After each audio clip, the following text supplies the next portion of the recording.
Selamat malam kawan-kawan, semoga sehat semuanya. Selamat bergabung di acara pengumuman pemenang Coloring Battle Bloods Visual Strike edisi kedua. Nah, jadi Bloods menyelenggarakan perhelatan ini di tahun 2021. Yang edisi pertama udah diselenggarakan tahun 2018 di IFI Bandung saat itu sebelum pandemi. Malam ini akan diumumkan 3 orang pemenang seperti judul acaranya Coloring Battle. Jadi ada lomba mewarnai artwork dari Ken Terror. Ada 3 orang pemenang yang akan diumumkan nanti setelah sesi diskusi kali ini. Nah, sekarang perkenalkan saya Julius, bertindak sebagai moderator, akan sedikit bincang-bincang 1 jam ke depan dengan judul diskusi tentang zin dan pengarsipan. Oke, kali ini udah kedatangan narasumber. Di sebelah saya ada Deden Alternatif yang memang kita kenal sebagai pengarsip zin di Kota Bandung. Dari sejak dulu ngumpulin arsip berupa flyer, poster, zin, pamflet, artefak zin lokal. Deden ini menerbitkan juga zin sendiri yang berjudul Dinding Ini Milik Kami, udah 3 edisi ya. Oke, langsung aja kita sambut Deden Alternatif. Halo Bang. Sehat? Alhamdulillah. Oke, Den, langsung aja ya. Kita ngobrol-ngobrol nih. Deden ini saya kenal dari dulu aktif ya. Ngumpulin, ngarsipin ya. Artefak, semua kegiatan skena lokal gitu. Arsip-arsipnya Deden kumpulin. Nah, terus sampai sejauh ini generasi sekarang kan lebih familiar dengan teknologi digital ya. Udah yang merubah banyak hal gitu ya di level pendokumentasian. Nah, mungkin untuk awal bisa dijelasin dulu aja ke teman-teman yang mungkin belum terlalu paham zin itu apa sih? Silakan Den. Oke, selamat malam teman-teman. Secara simpelnya sih kalau pengertian fanzine atau zin itu kebalikan dari si magazine itu. Jadi mengambil suku kata yang terakhir zin. Jadi di situ kerja-kerja yang ada di majalah pada umumnya itu tidak ditemukan di zin atau fanzine. Kalau mau menurut lagi ke history fanzine tuh, fanzine atau zin tuh sebenarnya berawal dari komunitas fan. Entah itu fan musik, entah itu fan kolektor barang-barang antik, ataupun misalnya fan-fan apapun gitu ya. Jadi kemunculan zin itu sebenarnya dan definisi zin itu adalah sebuah langkah dari teman-teman yang ingin mencurahkan hatinya dalam bentuk sebuah media, tapi dia tidak melewati standar yang dipakai di majalah-majalah. Seperti misalnya teman-teman bisa dengan seenaknya menuliskan si editorial, bahkan teman-teman yang bikin juga jarang adanya si editing. Terus kita bisa menemukan bahasa-bahasa yang sangat kasar lah, mohon maaf gitu. Non-formal ya? Non-formal gitu. Jadi zin dan si magazine itu adalah 2 kubu yang sangat berbeda. Kalaupun misalnya di si magazine itu adalah hal-hal yang memang sangat baku. Nah kalau kita menemukan tempat lain tuh si pelampiasannya ya di si zin itu. Dan history yang sebelumnya ya memang lebih banyak muncul di komunitas-komunitas kalau fanzine. Oke, jadi media sebagai counterculture dari si media mainstream ya. Ya, kemunculannya betul. Bisa dibilang kurang lebih seperti itu. Oke, nah terus bisa ceritain Den perkenalan Deden sendiri mengenal zin gitu di ranah lokal itu seperti apa dulu awalnya? Hampir sama dengan teman-teman yang memulai perkenalan di scene musik Bandung, khususnya dulu teman-teman masih menyebutkan definisi underground ya. Ya ketika sama-sama datang ke Saparua, di situ saya sering menemukan lapakan-lapakan, khususnya di acara-acara metal, death metal gitu. Di situ saya menemukan newsletter yang dibikin oleh teman-teman yang lapak. Itu awal perkenalan saya ke yang di kemudian hari disebut newsletter atau fanzine. Saya sih lebih banyak mengambil atau membawa pulang selembaran dari scene metal dulu, yang di dalamnya selain ada si interview juga ada katalog jualan yang mereka jual. Karena satu hal yang susah dulu untuk menemukan katalog jualan teman-teman yang ada di lapangan itu. Jadi teman-teman yang ada di lapangan saat itu mereka merangkumnya dalam satu selembaran yang di kemudian hari disebut newsletter atau fanzine. Awal perkenalan sih lebih banyak saya dulu mengumpulkan newsletter dari acara-acara metal, death metal gitu. Dan itu mungkin sekitar saya zaman SMP gitu. 90 akhir. Iya, mendekati tahun 2000-an lah. Ya, berarti saat itu Zin jadi menjadi media komunikasi yang artistik juga ya buat generasi saat itu. Ya, betul. Nah terus setelah Deden mulai mengumpulkan Zin itu sendiri, ketemu sama teman-teman penggiat serupa nggak dan akhirnya bikin jejaring? Kalau untuk menemukan Zin di Bandung secara spesifik itu baru bisa saya akses sekitar ketika saya mulai ikut nongkrong di kolektif Balkot setiap hari Rabu. Itu setelah saya lulus sekolah. Saya nyari tempat tongkrongan melalui searching di internet. Pada akhirnya saya menemukan tempat tongkrongan di Balkot setiap hari Rabu. Nah, mulai dari situ saya menemukan akses yang mulai dari rekaman, mulai dari tempat diskusi, dan di situ juga mulai adanya distribusi literasi itu mulai dari newsletter Zin.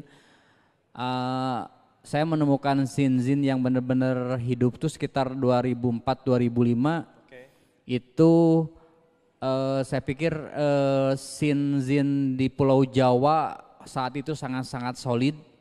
Bisa saya katakan sekitar medio 2005-2010 adalah zaman kemasan buat generasi saya.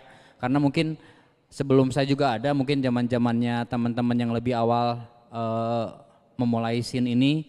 Saya menemukan komunitas atau scene yang solid itu sekitar medio 2005-2010, terutama di teman-teman komunitas di scene di Pulau Jawa gitu. Hampir dari ujung Jakarta sampai ke Jawa Timur itu hampir tiap bulan kita selalu berkorespondensi, kita selalu bertukar zin, saya selalu mengorder satu sama lain, juga diselingi juga dengan banyaknya kemunculan distributor zin. Itu sekitar medio 2025, dan kalau bagi saya secara personal itu adalah zamannya kemasan untuk si generasi saya sih. Jadi disitulah saya membuka jaringan. Saya yang awalnya hanya si penikmat zin. Mulai dari situ saya karena sudah berkorespondensi dan mempunyai link di teman-teman di antar kota. Saat itu 2004 2005 mulai membuat zin saya sendiri, Lapuk. Ya, Lapuk itu zin hardcore punk lah gitu. Mulai saat itu dari mulai hanya penikmat saya bikin zin. Setelah saya banyak berkorespondensi, saya menjadi distributor zin. Setelah distributor zin, saya bikin si perpustakaan juga kecil-kecilan. Jadi ya semua si rentetan untuk si perjalanan saya mengenal zin ya alhamdulillah sudah mulai saya lalui sih. Jadi dan cukup sangat seru gitu scene lokal kita. Oke, tadi bicara di ranah lokal ya, Pulau Jawa khususnya ya. Terus keluar Pulau Jawa itu sendiri gimana dan keluar Indonesia, Den? Eh, Seperti histori-histori scene atau komunitas dimanapun gitu. Salah satu si pondasi kuat dalam membangun komunitas tuh ya salah satunya melalui zin sih. Seperti yang dilakukan di komunitas underground Bandung katakanlah medio 90-an bahwa fanzine adalah salah satu si pondasi kuat. Dalam hal ini media-media yang muncul tahun 90-an itu menjadi apa ya? Menjadi wadah atau media untuk menginformasikan band-band baru, alamat-alamat kontak baru, alamat teman-teman label ataupun komunitas jaringan di antar kota. Jadi untuk scene internasional dan lokal tuh memang saling jejaring gitu. Untuk tahun 90-an sampai 2000-an tuh mereka memanfaatkan media barter itu. Entah itu barter melalui merchandise, apakah melalui rilisan dan selalunya kalau misalnya zaman saya kita tahun 2000-an ketika berkorespondensi atau menukar barang dengan teman-teman di komunitas, entah itu di luar Pulau Jawa ataupun di luar Indonesia, biasanya mereka menempelkan alamat-alamat ataupun poster-poster kecil gitu. Kalau sekarang bisa disebut pamflet lah, media-media si promo yang kecil.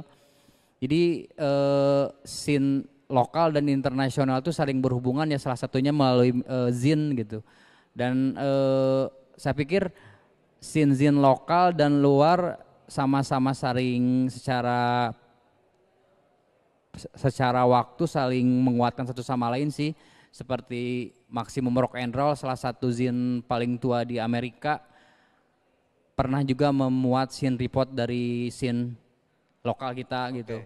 Ataupun Aryan juga pernah menulis, Aryan dari Seringai pernah menulis juga scene report untuk majalah Scorpion dan lain-lain. Jadi komunikasi antara scene lokal dengan sinister di luar tuh ya berkomunikasinya melalui zin, yaitu salah satunya menginformasikan melalui scene report. Jadi bahwa kalau untuk level Indonesia dulu masih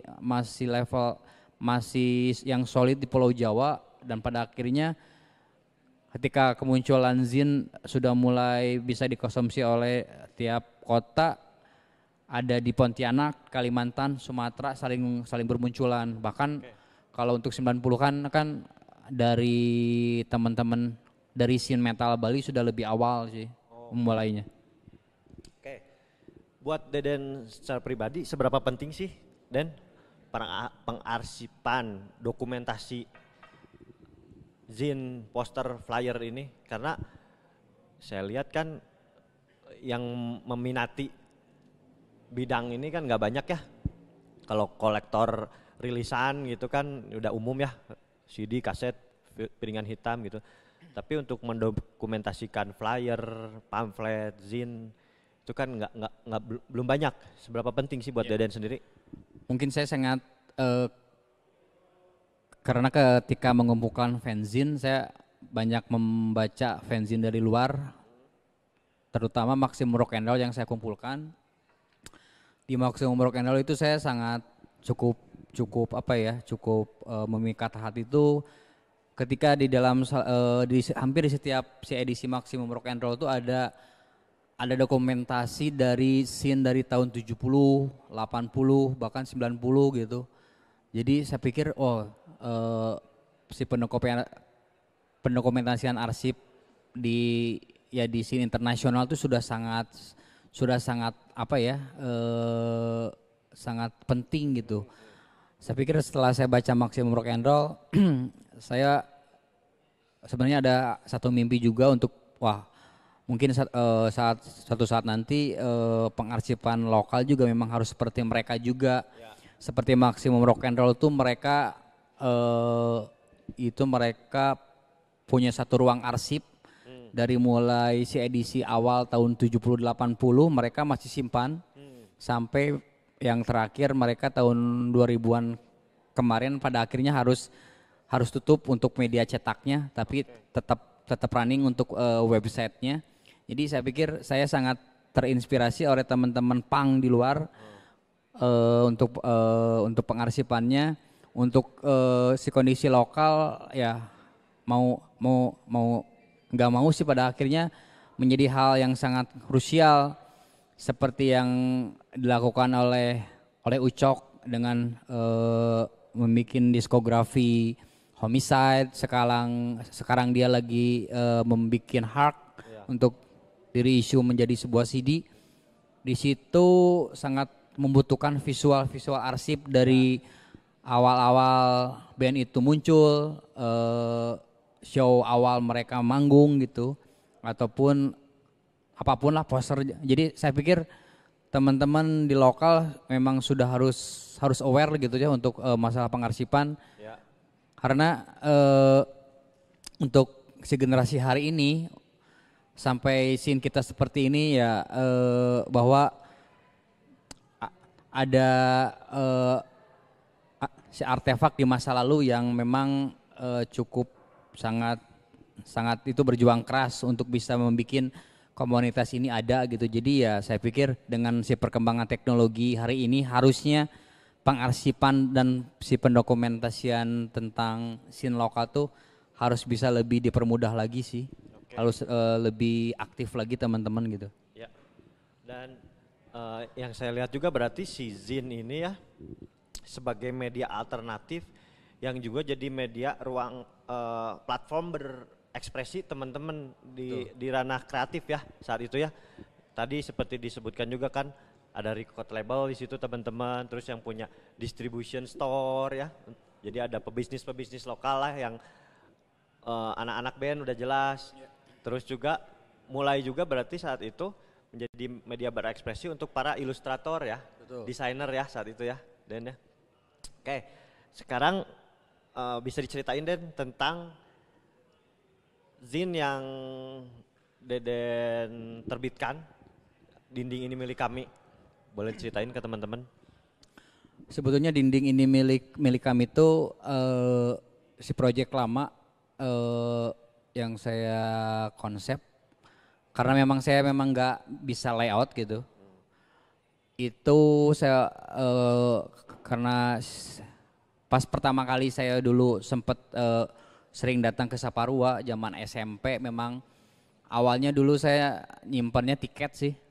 Tiket acara dulu di dompet, hampir tiap minggu datang, pada akhirnya dompet hilang, entah jatuh ataupun dicopet gitu. Jadi langsung beralih ke si poster. Itu mulai dari SMP, SMA meningkat lagi setelah gabung di komunitas Balkot, sering jalan-jalan ataupun nonton ke acara-acara. Yang paling saya itu buru ya poster gitu. Setelah numpuk, setelah itu beberapa tahun, wah ini harus jadi sesuatu lah, entah bikin buku atau bikin fanzine. Yang kepikiran saat itu saya bikinnya sebuah fanzine aja sih. Dan alhamdulillah ketika join di Rumah Kelinci itu bareng Mang Ameng, bareng Ferry, juga bareng teman-teman yang lainnya, ada jalan untuk itu, untuk merealisasikan mimpi saya yang udah lama dengan tumpukan poster yang udah saya bawa kemana-mana. Ya. Dikonsep lah dengan bertukar ide bersama Ferry, dan Ferry juga yang membuat nama Dinding Ini Milik Kami gitu. Dengan konsep yang saya tawarkan bahwa saya ingin membuat zine poster atau zine artwork gitu, zine art lah masuk si kategorinya ya. Ya. Jadi ya si Dinding Ini Milik Kami si pada akhirnya setelah berjalannya waktu menjadi media saya juga, sebagai ruang arsip saya, sebagai media curhatan saya juga sih. Karena di salah satu edisi ataupun di tiap edisi ada tulisan pengalaman saya datang ke acara itu. Jadi ya Dinding mungkin si kedepannya memang saya pikir akan menjadi sangat serius untuk menjadi ruang saya menyimpan arsip-arsip entah itu poster, nanti kedepannya mungkin saya niatan sih setelah bikin zine nanti di konsep akan menjadi sebuah buku. Oke. Setelah buku mungkin saya sekarang lagi mengkonsep untuk membuat sebuah website si Dingding. Oke. Itu dengan si tujuan nantinya akan menjadi sebuah si open source Oke. buat siapapun untuk bisa mengakses. Karena saya pikir poster yang saya kumpulkan setelah bertahun-tahun itu ternyata dibutuhkan oleh teman-teman yang memang sangat membutuhkannya. Seperti waktu Alvin bikin film yang Gor Saparua, ngontak saya, telepon saya untuk bisa meminjam, untuk bisa hadir di tayangan film dokumenter itu. Dan yang paling baru juga Ucok juga ngontak untuk bikin CD Hark, dia butuh visual poster-posternya, dan saya pikir ternyata teman-teman juga memang sangat butuh visual-visual dengan arsip yang saya punya gitu. Jadi kedepannya juga saya ingin teman-teman bisa mengakses arsip yang saya punya, dan saya ingin mungkin saya nantinya bikin sebuah website bisa diakses siapapun, silakan mau memakai untuk keperluan apa, asal ada komunikasi yang cukup jelas lah gitu. Jadi teman-teman bisa saling berkolaborasi, saling berkomunikasi untuk apa ya, untuk menjaga komunitas ini tetap ada di apa ya, tetap ada sustain gitu, untuk ada satu regenerasi lah. Mungkin ada sosok saya yang lainnya lagi bisa mengarsipkan dan mendokumentasikan si perjalanan scene lokal kita gitu. Oke, ya semoga dilancarkan ya Den ya. Amin. Tujuan yang mulia banget, karena betul mungkin buat teman-teman yang baru tahu, yang belum tahu gitu, kalau untuk saat ini sebelum websitenya jadi gitu Den, kalau orang yang pengen memiliki dinding ini milik kami itu masih bisa beli atau boleh memperbanyak atau gimana Den? Kebetulan alhamdulillah memang setiap cetak itu langsung habis, alhamdulillah gitu, responnya bagus. Mungkin teman-teman sampai hari ini juga masih banyak yang mengontak untuk bisa mendapatkannya. Tapi karena edisi saat yang paling rumit tuh yang edisi 3 sih. Jadi saya stop untuk mencetaknya ulang karena proses si produksi digital printingnya cukup susah, jadi saya stop aja. Jadi kalau teman-teman yang pingin memiliki bisa saya kasih PDF-nya, mungkin bisa dicetak sendirilah gitu. Karena alhamdulillah setiap edisi memang sudah habis gitu, teman-teman ada yang beli wholesale, ada yang beli satuan. Jadi kalau teman-teman di rumah yang ingin mendapatkan dinding ini milik kami semua edisi 1 sampai 3 bisa mengontak saya untuk mendapatkan file PDF-nya. Apakah nantinya bisa dicetak sendiri, ya saya sangat berterima kasih lah. Jadi ya silahkan aja, karena untuk si hard copy-nya udah habis sih. Nah, untuk zin di ranah lokal sendiri yang menjadi inspirasi terbesar gitu buat Deden pribadi apa? Bagus-bagus lokal teh. Kalau tapi memang sih medio 90-an teh keren-keren pisan. Jadi kalau untuk disebutin yang paling disukai itu bukan lebih dari satu. Ya, nggak apa-apa. Ya, ceritain. Standar lah. Dulu saya dapat 13 yang Aryan ya. Yang dari Aryan tuh zaman SMA. Di kemudian hari juga saya dapat fanzine dari Ucok, karena dulu saya karena belum kenal dekat sama Ucok, main-main ke rumah Ucok, terus ya sok kenal sok dekat lah, ngobrol gitu. Cok, ada fanzine yang sudah nggak dipakai nggak gitu, saya minta. Ya pada akhirnya Ucok ngasih arsipnya dia sendiri gitu buat saya pakai. Di situ menemukan fanzine era-era 90-an di Bandung atau 2000, kayak bikinan dari teman-teman kolektif Kontra Kultura, PAM dan kawan-kawan. Zin-zin era awal tuh lebih apa ya, lebih ke menjelaskan tentang isme-isme yang ada di sekitaran tentang eh, ideologi lah gitulah seperti itu, sama layoutnya mungkin lebih raw gitu ya. Kalau untuk setelan Ucok sama Aryan mungkin sudah menggunakan komputer, tapi saya lebih suka memang zin punk yang gunting tempel, lebih raw gitu. Kalau zin Bandung era 90-an memang mix, ada yang sudah menggunakan layout di komputer, ada yang gunting tempel gitu. Ya mungkin antara 13 membakar batas, zinnya PAM, sama apa lagi ya, zin metal era-era Saparua sih. Jadi itulah yang membuat saya untuk wah someday saya ingin bikin sebuah catatan saya sendiri melihat zin ini sih. Jadi ya, tapi kalau untuk mau dibilang secara jujur, saya terinspirasi lebih ke Maximum Rock and Roll sih, yang luar sih. Kalau untuk lokal ya paling itulah, lebih dari satu ya kayak 13 membakar batas, zinnya PAM, paling itu sih.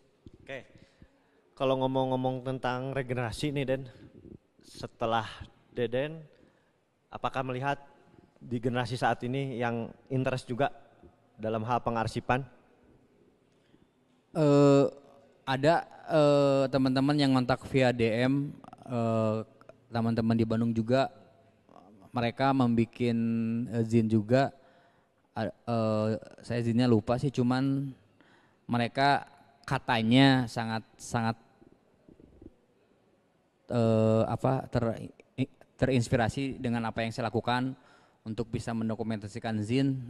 Saya pikir satu hal yang sangat bagus lah gitu ya, ada sebuah generasi. Sebenarnya memang basicnya memang harus suka dulu sih, karena saya dulu dari zaman setelah tahun 2000-an pindah kos-kosan, pindah rumah, kontrakan, beratus-ratus fanzine tuh saya bawa kemana-mana. Kalau kata orang bisa dibilang itu sampah ya. Iya. Tapi saya berpindah hampir 10 kali rumah, kos-kosan. Yang paling saya amankan paling awal yaitu si fanzine pada akhirnya. Dan hari ini juga koleksi saya digabung sama teman-teman dari Bandung Zine Fest. Iya. Mengkonsep sebuah perpustakaan zin, tapi secara praksis sih si perpustakaan zin Bandung tuh belum berjalan sesuai yang direncanakan ya, dengan alasan sangat standar lah, karena masing-masing sudah ada yang berkeluarga, ada yang di luar kota, ada yang kerja. Jadi ya koleksi sementara ada yang di rumah saya, ada yang di rumah teman saya yang lain gitu. Jadi sangat ada di itu beberapa tempat. Jadi kalau untuk regenerasi teman-teman di Bandung khususnya sih sudah ada yang berkomunikasi, terus saya pikir satu angin segar lah. Tapi ya memang si passionnya memang harus cukup, si effortnya harus cukup besar gitu. Saya sempat kepikiran juga untuk menghibahkan, tapi saya pikir saya mengumpulkan ini dengan katakanlah dengan materi yang cukup edan gitu, dengan energi, waktu gitu. Jadi ya saya pikir saya setiap zin yang saya punya tuh ada ceritanya masing-masing gitu. Entah itu saya mengorder langsung, entah itu saya memfotokopi ulang, entah itu saya dapat lapakan di zin. Jadi saya pikir ide untuk saya menghibahkan tuh bukan si perkara yang mudah gitu. Tapi saya pikir saya harus mendapatkan orang yang cukup tepat gitu, karena ada histori yang cukup edan gitu untuk mengkoleksi zin teh, seperti yang dilakukan oleh teman-teman saya, seperti inspirasi saya seperti Mbak Ika dari Penitiping Jakarta, ataupun PAM dari kolektif Kontrakultura. Ika, ya betul, Ika Fantiani. Itu beliau dulu membuat Penitiping, itulah salah satu inspirasi saya paling besar gitu. Oke. Di scene zin lokal, karena kecintaannya dia sama media bernama zin, merawat zin itu seperti pacarnya sendiri ataupun keluarganya sendiri, dengan si perlakuan yang cukup super gitu. Ya, Jadi istimewa, ya. istimewa. Jadi ya itulah hal-hal yang memang Zin tuh ya salah satu bagian dalam hidup saya gitu. Cukup ya merubah hidup saya juga. Pentingnya. Penting. Oke. Arsip-arsip yang banyak ini Den, sekarang kan ada ratusan jumlahnya, ribuan di rumah Deden. Mungkin Nah, ada lah. dan gabungan juga dari teman-teman tadi Bandung Zin Fest ya. Itu apakah semua udah terarsipkan secara digital Den? Nah, dulu sempat ada ide untuk digitalisasikan untuk membuat sebuah PDF, tapi ya karena si SDM-nya juga kurang, kelengkapan alat-alat juga seperti scanner komputer sangat terbatas. Jadi kita dulu hanya sempat membuat sebuah katalog yang bisa diakses kalau misalnya teman-teman ingin mengakses koleksi dari kita bisa men-share katalog lah gitu dari zin-zin lokal sama zin-zin luar gitu. Jadi ya sampai saat ini sih ide-ide dan si wacana dari si Pasca Bandung Zin Fest ya memang salah satunya adalah bikin si perpustakaan Zin Bandung. Apakah nanti kita kedepannya membuat arsip menjadi digital? Ya balik lagi sih karena keterbatasan volunteer yang ada di dalam.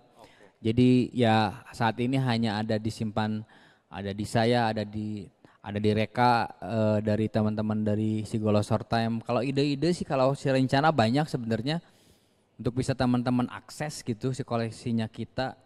Tapi ya balik lagi sih dengan keterbatasan waktu dan SDM juga. Iya. Oh jadi artinya belum terdigitalisasi semua ya? Ya betul. Ya itu mungkin dari saya sih berharap ya itu tadi ada mungkin teman-teman yang nonton ini tergerak untuk membantu juga menjadi volunteer untuk membantu mendigitalisasikan. Deden sangat terbuka ya tentunya. Iya betul. Mungkin sekitar medio 2010-an tuh teman-teman Zin Maker tuh yang sudah melayoutnya secara digital, selain mereka mencetaknya dalam bentuk hard copy-nya, mereka juga selalu mengirimkan si file PDF-nya. Jadi kita selalu bertukar master yang hard copy sama master si file PDF-nya. Nah itulah kalau medio 2000 ke itu belakang itu sangat susah menemukan file PDF. Jadi kita harus bekerja keras dengan scan si koleksi Zin yang dari 2000 ke belakang. Kalau 2005 atau 2010 ke sini kita bisa dengan mudah meminta file PDF-nya. Kalau si Zin Maker-nya memang cukup cukup rapi, cukup bisa menyimpan file dengan baik gitu. Mereka selalu menyimpan file PDF-nya. Oke. Seberapa besar sih impact-nya dari kegiatan yang telah menghabiskan waktu dan energi banyak ini ya buat Deden, karena sebagian besar teman-teman di Bandung juga mengenal Deden tuh sebagai Deden alternatif sang pengarsip Zin gitu. Jadi Zin tuh udah nempel terus kemana-mana sama nama kamu. Dan seberapa besar impactnya Den dari kegiatan kamu ini terhadap kehidupan kamu secara personal? Yang pasti sangat merubah hidup saya lah. Selain band, teman-teman juga dengan Zin saya bisa membuka jaringan baru. Saya bisa membuka wilayah-wilayah yang saya pikir dulu saya nggak akan bisa masuk ke situ gitu. Terus bisa membuat si project bareng dengan teman-teman dan pada akhirnya juga bisa aktif di komunitas ini. Mungkin sedikit sumbangsi saya untuk bisa menjadi sebagian kecil untuk komunitas ini bisa tetap jalan, ya itulah dengan saya bisa tetap mendistribusikan Zin, saya mengarsipkan perjalanan komunitas ini gitu. Saya pikir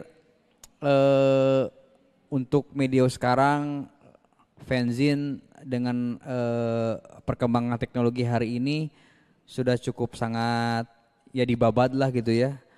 Tapi saya yakin sih bahwa hal fisik sampai kapanpun akan tetap ada dan akan tetap bisa dinikmati kapanpun. Cuman jumlahnya yang tidak akan sebesar sebelum perkembangan teknologi hari ini cukup masif gitu. Kalau balik lagi ke fanzine yang merubah hidup saya ya, saya bisa bertemu dengan banyak lintas kawan-kawan di lintas komunitas. Saya bisa membuat pada akhirnya gotong royong rereongan dengan teman-teman bisa membuat Bandung Zine Fest. Salah satu mimpi saya dan teman-teman juga. Jadi saya pikir fanzine atau zine satu hal yang cukup krusial, satu hal yang bisa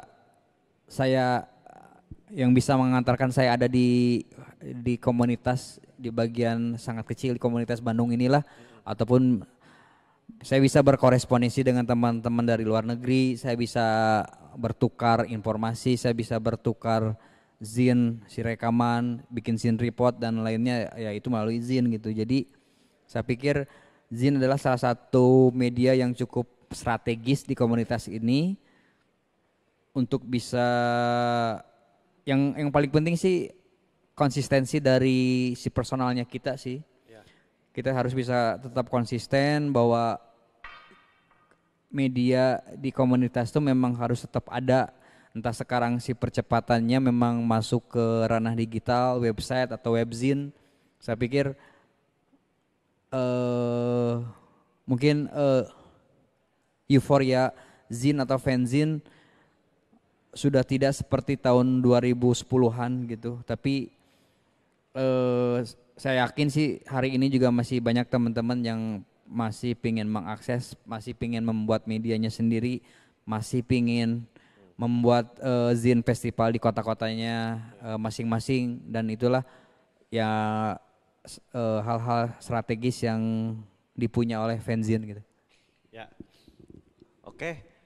Sebagai penutup mungkin apa yang mau Deden sampaikan ke teman-teman yang nonton nih? Buat teman-teman yang nonton dan ternyata memiliki ketertarikan juga yang sama yang Deden lakukan. Oke. Kalau teman-teman ada ketertarikan dalam satu bidang, saya pikir memang harus ada si passion yang cukup mumpuni di situ. Si intinya sih memang harus terus banyak berkomunikasi, harus terus banyak belajar, berkomunikasi dengan teman-teman yang sudah memulai sesuatu yang lebih lama gitu. Dan konsistensi dari teman-teman di situ. Jadi saya pikir kalau si proses nggak akan mengkhianati hasil gitu.